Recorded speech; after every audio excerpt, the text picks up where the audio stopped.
is an idea I've had for a little while. I don't know if anybody else has had this idea, but I haven't seen it on YouTube.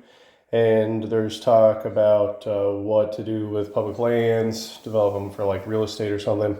I think a real quick way to expand usage while also maintaining conservation and bringing down the price of beef, making jobs and stimulating rural communities.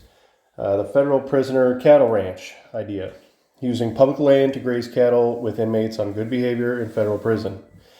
And the way that you run your herd of cattle is you have what's called a steer. A steer is a bull who has been castrated, and he drives the herd around. You drive that steer and the herd follows him. That's why he's called a steer. So instead of scared straight, there's a steer straight program.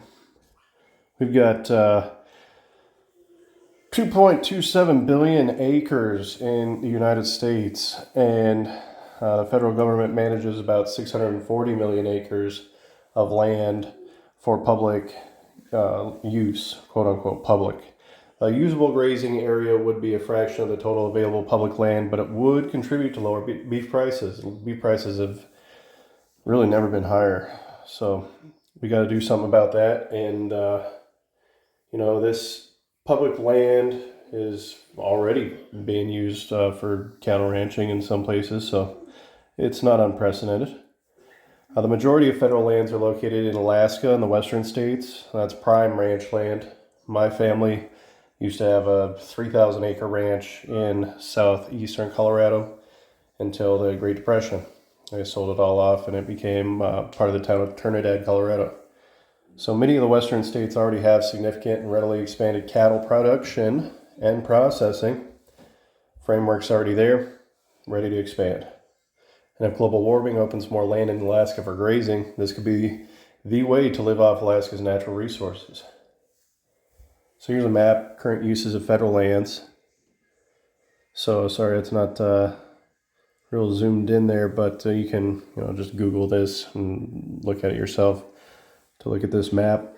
We've got some areas in like Appalachian range that might be suitable. My in-laws have 120 acres, Black Angus in Kentucky. So, I mean, there's not a lot of public land for grazing, but it could be a program in the east of the Mississippi. But yeah, this would definitely be more for the west Mississippi area.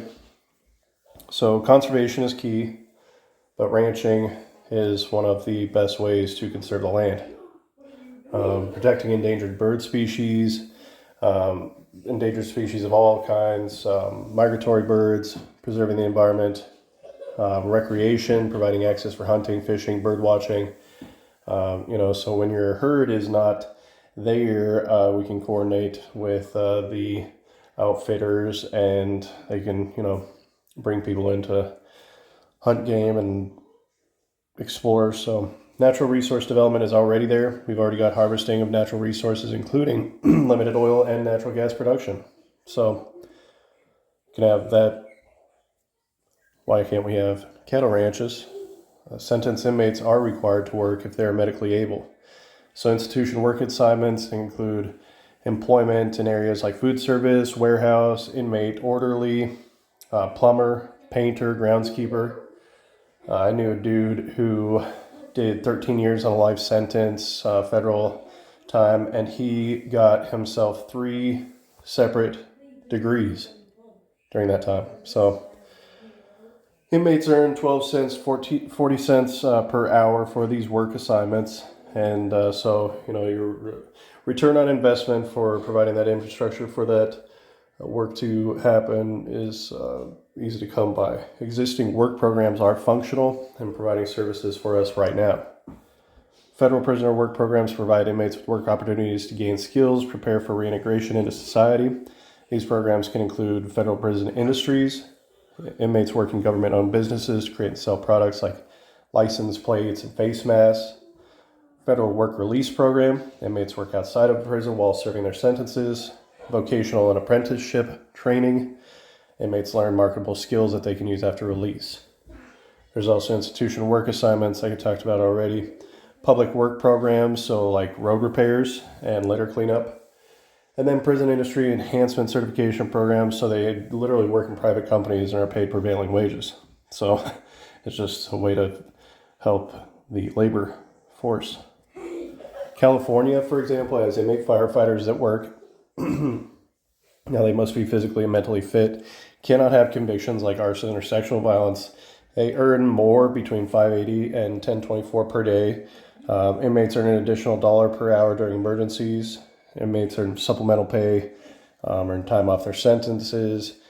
They can have their records expunged and gain certifications. So it'll help them after employment. They won't go back to that lifestyle, and recidivism will go down. Managed grazing. This is huge. I mean, it supports biodiversity, provides wildlife habitat. It enhances carbon sequestration and contributes to nutrient cycling. So there's, in my opinion, no better way, and in scientific review, there's no better way of managing the land, generating income while managing the land. Ranchers are some of the most responsible conservationists. Now, unlike other public land uses, public land ranchers pay an annual fee and are taxed on the value of the permits. So we're already valuing as a society the contribution these ranchers give, not just to the beef industry, but by managing that land and paying for it.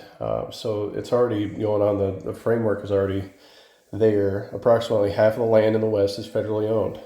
And countless rural communities are sustained by the public lands, grazing for their tax contributions, commerce, and jobs. So thank you for watching, and let me know your thoughts.